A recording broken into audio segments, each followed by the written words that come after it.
What's up? Geoff and Eric here from All Seems Lost. You can find our new EP, Years Like Days, on March 7th. Come out to the show at 89th Street, support all the locals. You can buy the download that day. So download it, come check it out, have a good time with everybody.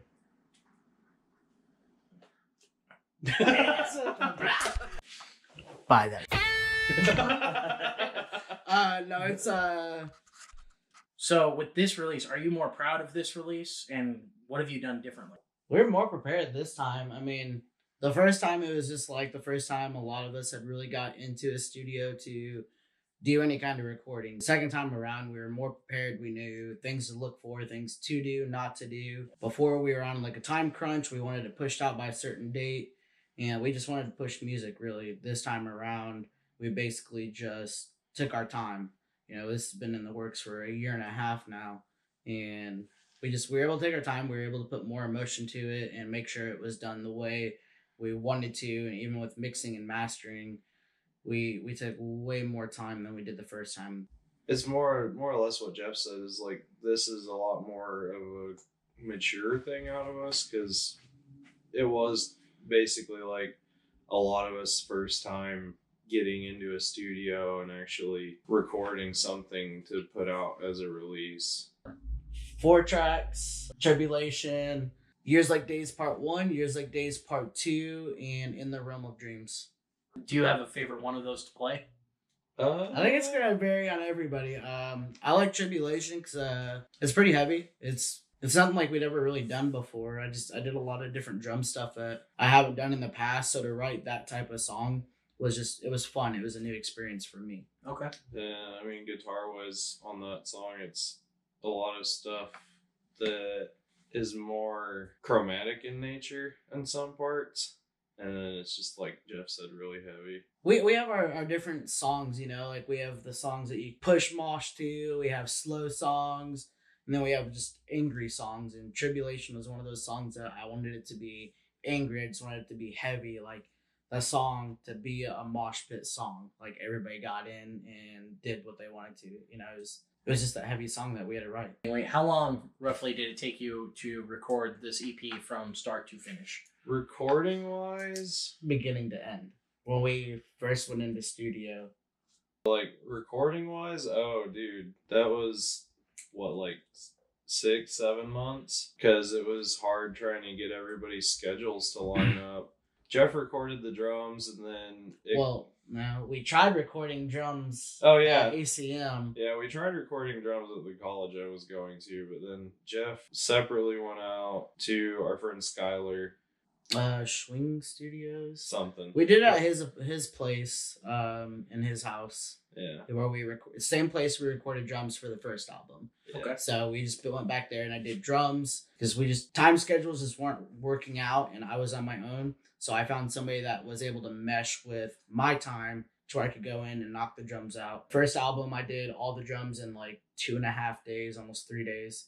This time around, I knocked all of it out in 2 days. So it's just easy to work with. We'd worked together in the past, so this time around, you know, we knew how each other worked, so it meshed. Everything else after that, kind of like, I took that on myself to record vocals, both the guitars, like trying to work with Steve, the other guitar player, to get things to work out there and mesh and to where we'd have time. And then our bass player, Zach, after that, got everything to where we wanted it. There's a lot more effort that went into it this time around because we knew what we wanted and what we'd have to do to make it happen. The only downfall was everybody's timing. Everybody had certain things going on in life. Jordan had his first child. Me and the guitar player Steve, my brother, we lost our mom. Eric was going through college, and Zach was getting ready to have back surgery. Zach, yeah, our bass player, he had back surgery. So I mean, timing was just, you know, everybody's going through their own personal life stuff. So we were like, there was no rush. We didn't have to put anything out. We wanted to, but there was nothing saying, hey, we have to be done by this day. That's a good thing about being an independent artist, I guess, is. Yeah, you know. And it builds the hype too. Is like people have known who we are for years. Them knowing that we were recording, but not when it was coming out. It's like finding out your favorite band's about to release a new album, then you sit around for a year waiting, knowing it's happening, but what is it going to be? So it's cool for us to be able to do that this time. Would you say you were in a much better mindset when you went to record this time? Yes and no. Yeah, it's more of a yes and no thing because some of us, I think we stayed in that same kind of mindset. Some of us did, but then at the same time, we're all in different parts of our life at that time. So our mindset was never a unison thing. Whenever it came to recording, we all just knew like, hey, we have to get this done at some point. We all, yeah, we just had, it's kind of hard to explain it. Like, everybody was going through their own personal life and had their own motivation for doing the album while dealing with everything in their personal life. So this time around with losing my mom, I was able to put my hurt and everything into my music. So it's, if it wasn't for my mom, I wouldn't be where I am as a musician. She helped me buy my beginning drums and, just always pushed me, really. And for her, at a time I wanted to quit. I just wanted to stop. But my mom, I knew that's not what she would have wanted. So even with my mom passing, that was my motivation to put out and work harder than I ever have in music, is to become something, because my mom would want that. She pushed for it. So why give up? That was my motivation for it. Everybody had their own thing in life, really, at the time. Yeah. It's goods and bads, but it created what it is now. What kind of challenges did you run into while doing this recording? Schedules and health. Yeah, I just fight a lot of health issues. And even being sick and still wanting to make music. So it definitely put a damper, It's just like a vocalist having the flu and trying to scream or to sing. It's not going to be the greatest, but you're still going to do it. It's just working through all that. Is there a song that challenges you the most as musicians on this EP? One that challenges you more than the others? Not specifically for me. There's ones that are slightly harder to play, I guess, from a music standpoint, but is it really technically challenging? No. A little bit for me. Years Like Days Part 2. It's a very emotional song to me. It was definitely a completely different drumming style than I've done in the past. So just playing it, it's not difficult, but it's not what I'm used to. So I can fly through other songs, but coming to that song, that's one of those songs that when we start to play it, I have to focus while playing it because it's stuff I haven't done before. With this new EP, did you guys introduce a new sound, maybe some different gear, or did you stick with your old school style?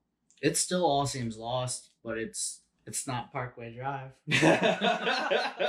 It's still us, but it's a different sound. We're still that metalcore band that's all about being positive and the vibes, but this doesn't sound like the first album. To get the reference that Geoff mentioned, you should definitely go check out the Oklahoma City Gazette because there's an article in there that will explain that reference. And my brother, our guitar player Steve, the put Parkway Drive on blast in it. And he straight up said, "We're not no Parkway Drive." Steve Hosteller says, "This we ain't no Parkway Drive." Oh God! Yeah, it's gonna be us. It's us. Right. It's metalcore. It is what it is. I know you obviously know all these guys that you're playing with, or at least know most of them. Yes. Have you played with all these bands before? And who are you looking forward to sharing the stage with the most? Oh man, that's a hard one. All right, so really... two of the bands have not played with us before. One is a new band called Seven Deadly Sins. I know their drummer, Corey Webb. Dude's a phenomenal drummer. They don't have any music out, but they put live videos on Facebook and they sound like As They Lay Dying to me. And I grew up on As They Lay Dying, so him being a homie in the band, I wanted them to be on the show to get them out and, to play in the city, being from Tulsa. So them, and then there's another new band called Worst Friends that was existing members of other bands that formed this band. All really cool dudes. So I wanted to kind of get them out and be able to get them on stage. Crazy Love Hawk, we've known them for years. They've been around for a while. Sean Ladyman, he did our first and the new EP. So we wanted them to be on there to where we can give them their credit as well. And they're great dudes. Fragmented Tranquility. Those dudes slap, dude, so hard. Honestly, I wish they were the headliners because I like them that much and they have so much energy they bring. They're all phenomenal musicians. The bass player is actually our original bass player. So it kind of goes back in history to where we saw him with us to what he's doing now. The drummer, dude, they're all just great dudes. I went to high school with the new vocalist for them. So this is cool in general. And then, of course, we always go back with Understanding Eris. We've played sold out shows with them before. We're just the two bands that mesh together, And they're phenomenal people. Craig, the vocalist Craig, he actually features in a song on the new EP, and he will be guest featuring on that song on the show. On the show. And we're gonna do it a different way this time around. Is we've been around, we love all these bands. It's not just random people. So what we're doing on this time is for this show, we're gonna have a third mic. Eric's been doing backup vocals.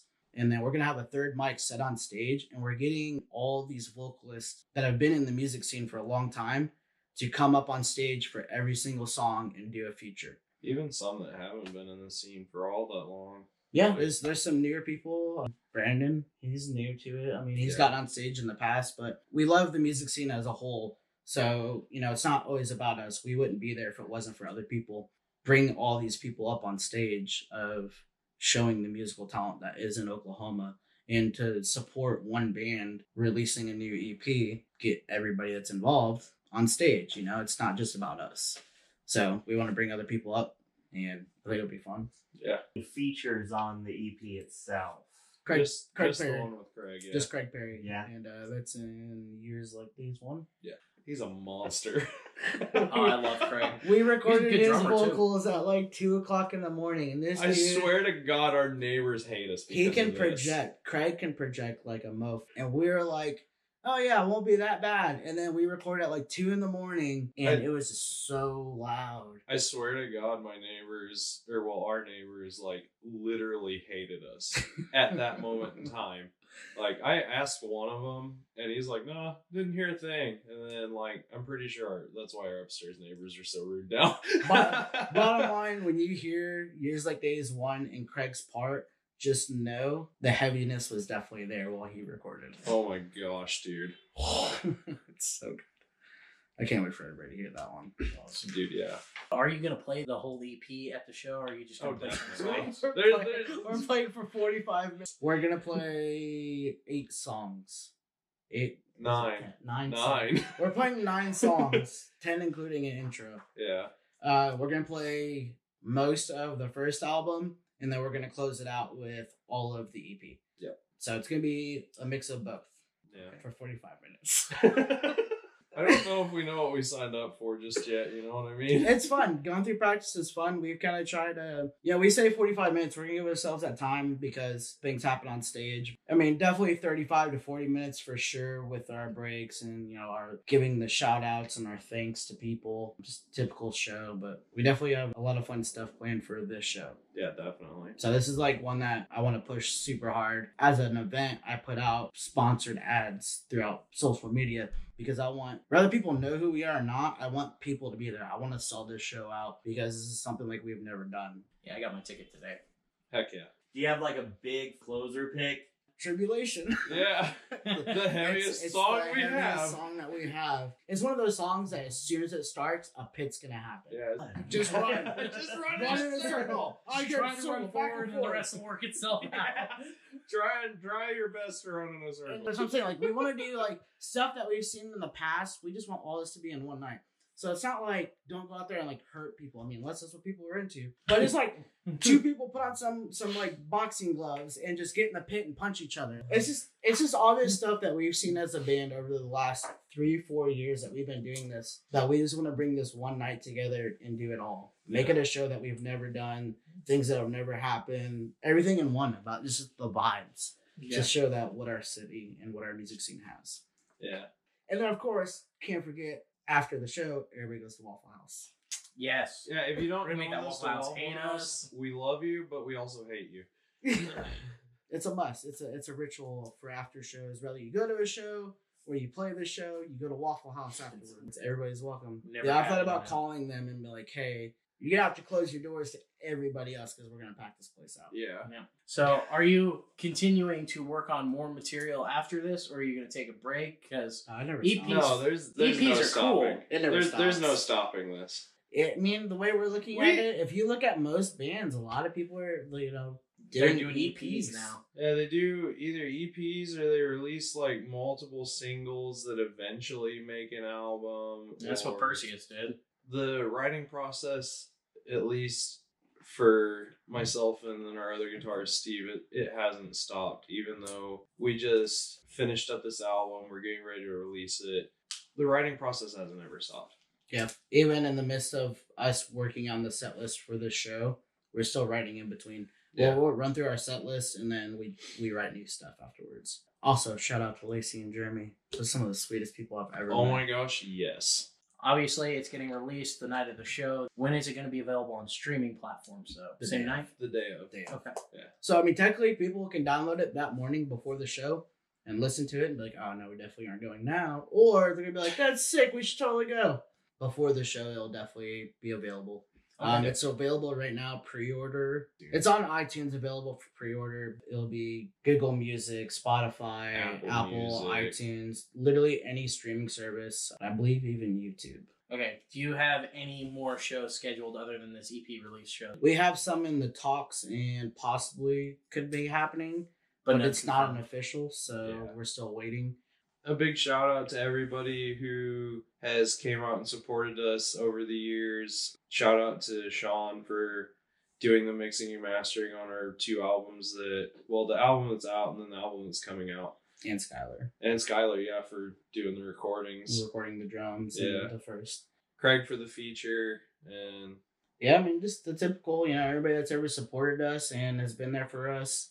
Then the typical, I want to shout out, my mom. If it wasn't for her, I wouldn't be doing this. This whole show's dedicated to her in my eyes. So for the more people we can get to come out would show that, my mom would like that.